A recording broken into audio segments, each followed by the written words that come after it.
If you have been diagnosed with Mast Cell Activation Syndrome, you already know the exhausting reality that comes with it. Managing antihistamines, carrying epinephrine everywhere you go, avoiding the endless list of triggers that seem to change without warning, things like flushing, hives, digestive chaos, racing heart, brain fog, and sometimes all of those things all at once with no clear pattern. And oftentimes what makes it even more frustrating is that you're often told by doctors that it's idiopathic, and in medical language that simply means we don't know why this is happening.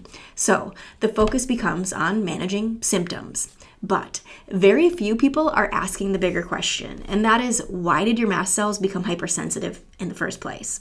So today's video is for parents and individuals who are tired of living in that constant fear of the next reaction, for those who are frustrated with medications that only manage the symptoms, and for those who want to understand the nervous system connection and root cause that is so often overlooked in these cases. So today we're going to unpack something that changes the entire conversation around MCAS.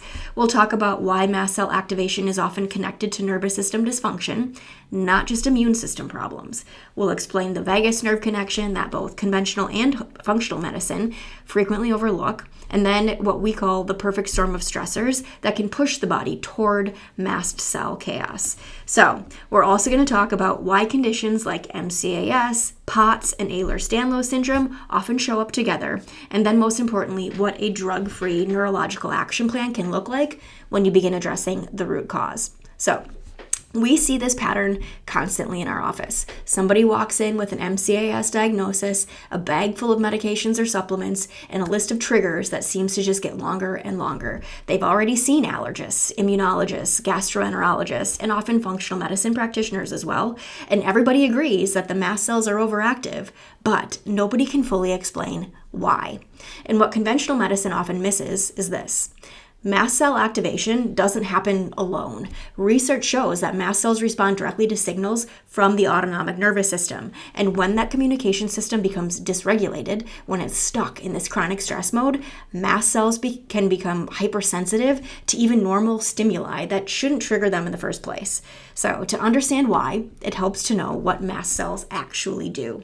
Mast cells are part of your immune system's first response team. They are stationed throughout your body, and they release histamines and other inflammatory signals when they detect danger.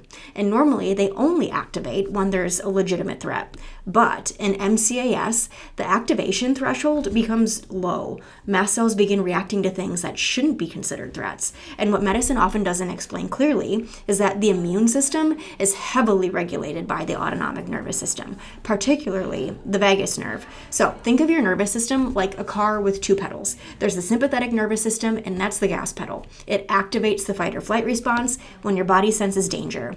And then there's the parasympathetic nervous system, and that includes the vagus nerve. That acts as your body's brake pedal. It helps your body to calm down, regulate inflammation, and then return to a balanced state. But in MCAS, the gas pedal is essentially stuck down while the brake pedal isn't functioning properly. The nervous system is constantly interpreting these normal stimuli as threats, and in response, the mast cells will release histamine and other inflammatory signals that create the symptoms that so many people with MCAS experience. And this pattern is known as sympathetic dominance, and it creates the perfect environment for mast cell chaos. MCAS, it also rarely appears out of nowhere. It is not random, and it's not simply bad luck. In so many cases, it develops after years, sometimes even decades of stressors, just gradually overwhelming the nervous system and the immune system. And we call this the perfect storm. There's one major category of stress that comes from chemical exposure. And in today's environment, people are exposed, especially women and young girls, to this unprecedented amount of endocrine disrupting chemicals. Think things like plastics, BPA, pesticide residues like glyphosate, artificial fragrances, cosmetics, heavy metals, mold exposure, ultra-processed foods, and even inflammatory seed oils all create this ongoing chemical stress inside of the body. And then on top of that, so many individuals are exposed to medications that alter hormonal and immune signaling, things like birth control pills, SSRIs, repeated antibiotic use, acne medications, and steroids. And these compounds don't just influence hormones, they also affect immune signaling and mast cell behavior. And when mast cells are constantly exposed to chemical stress, they become increasingly reactive. The second category of stress that we're going to talk about is physical stress. The female body in particular goes through many physiological transitions. Think puberty, hormonal cycles, pregnancy, postpartum recovery, breastfeeding, and then eventually perimenopause. And each stage places these unique demands on the nervous system and the immune system. So you layer that onto those additional stressors like high intensity sports, overtraining, undereating, chronic inflammation, concussions, auto accidents, or even just long hours in sedentary postures from technology use. Over time, the body rarely gets the opportunity to do a full reset, and the autonomic nervous system gradually starts to shift toward that survival mode, towards sympathetic dominance, and mast cells begin to react accordingly. The third category of stress is emotional stress, which oftentimes, you guys, this is the most overlooked. Things like academic pressure, social media comparison, body image struggles, relationship trauma, workplace burnout, financial stress, and just this invisible mental load that is carried by so many caregivers. And all of that contributes to this chronic stress on the nervous system. Chronic emotional stress especially will elevate cortisol. It drives sympathetic dominance, it suppresses vagal tone, and it disrupts the entirety of immune regulation. And then mast cells are so extremely sensitive to stress hormones. When the brain lives in that constant fight or flight state, mast cells, again, respond right alongside it. And over time, these stressors tend to unfold in stages. So in the first stage, stress accumulates just quietly over the years. Symptoms may be subtle at first, it's just what you consider normal. Things like worsening PMS, migraines, anxiety, bloating that never goes away, histamine sensitivity, chronic fatigue. Oftentimes, even standard medical tests will appear normal at this stage.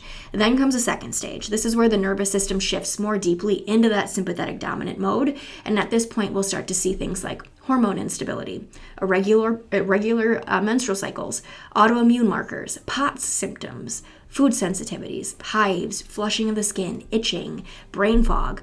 This is where the mast cells are becoming primed for overreaction. And then the third stage. In the third stage, the system loses its ability to discriminate between what is a real threat and what's just a normal stimulus. And mast cells begin reacting to temperature changes. Foods that were previously tolerated aren't anymore. Smells, stress, hormonal shifts, or even supplements. The body starts to be triggered by those things. And at this point, really everything can feel like a trigger to the body. But the real root cause isn't just random sensitivities developing. It is long-standing nervous system dysregulation that's under chronic stress. This also explains why MCAS often clusters with other conditions like POTS, like Ehlers-Danlos, like fibromyalgia and dysautonomia. These conditions share a common thread, and that is chronic autonomic nervous system dysregulation, driving this immune misfiring and just systemic stress responses. Medicine will often focus on treating the histamine, the hormone imbalance, the anxiety, or the inflammation individually. But the central command center, again, the autonomic nervous system, is so frequently overlooked. And until that piece is addressed, this cycle continues. And medications, they absolutely have an important role in keeping people safe. Antihistamines, mast cell stabilizers, and leukotriene inhibitors, they can help control those symptoms and prevent the severe reactions, but they don't address why mast cells become hypersensitive in the first place. A really helpful way to think about this. If your car's parking brake is stuck, pressing harder on the gas pedal might help you move forward, but you're burning more fuel, you're putting strain on the engine, and you still haven't released the brake. That's often what medication is doing for MCAS. It's helping the system function temporarily without correcting the underlying dysfunction. That vagus nerve acts as that brake pedal, and when it isn't functioning properly, the body struggles to calm those inflammatory responses. And this is where our neurological approach becomes important. Here in our office, we use what's called insight scans to measure nervous system function and then to identify patterns of dysregulation. And what we typically see in individuals with MCAS is very high sympathetic activity. The gas pedal is stuck down and there's low vagal tone, meaning the brake pedal is weak. We also see neurological exhaustion and tension patterns throughout the neuromuscular system, along with poor adaptability and reduced resilience to outside stressors of all sorts. Then neurologically focused chiropractic care. Where this comes in is it works to address the dysfunction by reducing that interference in the nervous system, particularly in areas where the vagus nerve and the autonomic pathways are vulnerable. As neurological function improves, so does vagal tone. It starts to strengthen. The brake pedal becomes online again, and the nervous system can gradually shift out of that chronic threat mode.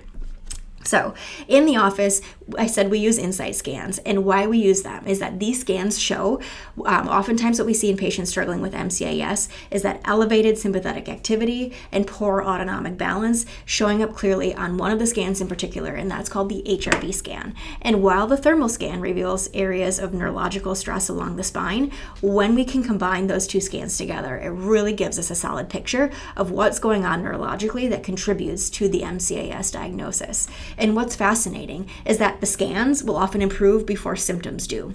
Many people begin seeing changes in their nervous system regulation on these scans weeks before they notice fewer reactions. And that's because healing is happening from the inside out and addressing the foundational dysfunction first so that the immune system and the other systems can gradually stabilize is the sequence that needs to happen. So if you struggle with Mast Cell Activation Syndrome and you just want to dive deeper into the root cause, go ahead, click the link in our bio, send us a message to learn more about the role of the nervous system, particularly sympathetic dominance, dysregulation, and dysautonomia.